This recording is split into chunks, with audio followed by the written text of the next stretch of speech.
Now, in continuing with our book review series, we have done several videos on publications that relate to the Buddhist Indian Mahasiddhas. Now, there's different ways of looking at the various literature that is out there and that is available. Some of it is actually going back to the 50s, 1950s, when it was translated and published certain Tibetan texts, some from the Sanskrit to Tibetan. But a book that I think is really entry level and really quite good is called The Buddhist Masters of Enchantment.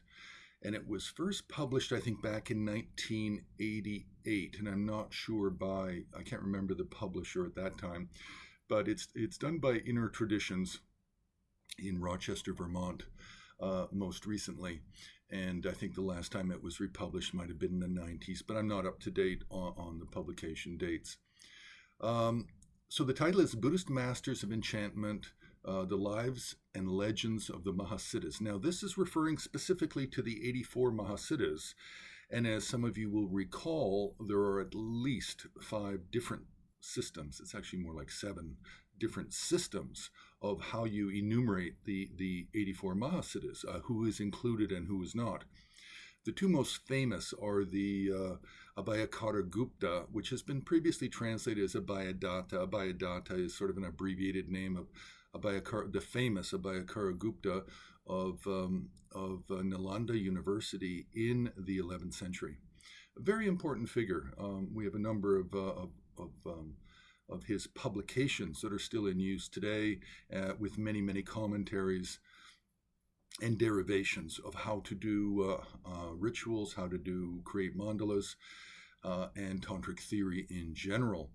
So it's believed that he is possibly the first to come up with an official list of 84. Now, the number 84 is, of course, it's actually kind of based on a little bit on Shaivism as well as Buddhism, the 84,000 teachings, things like that. But it's also based on earlier systems of enumerating Shaiva siddhas, people of accomplishment, men and women who are greatly accomplished at the tantric practices in Shaiva religion. So now this publication, what's really interesting about it is it's translated by Keith Dowman, and what he's done is he's done a kind of a reworking, and it's not the full 84. I think it's only about 50, 55, 56 of the 84 out of the 84.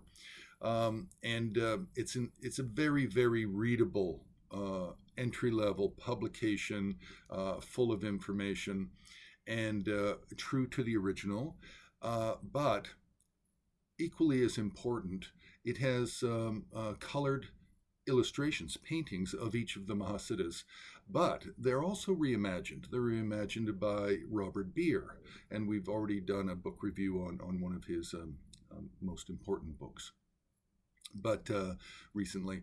But the stories, as translated and told by Keith Dowman, along with the illustrations by Robert Beer, make for an extremely enjoyable read. And it can be teenagers or adults.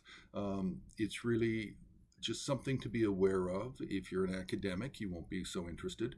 But if you're somebody who's interested in art and understanding the stories behind some of these famous Indian tantric Buddhist teachers, then this is sort of a fun read, and often it can be found in used bookstores and not overly expensive. So that's it. We'll leave it there. You can press the like button, you can subscribe, you can join HAR on Patreon, and you can make a donation on the homepage of Himalayan Art Resources.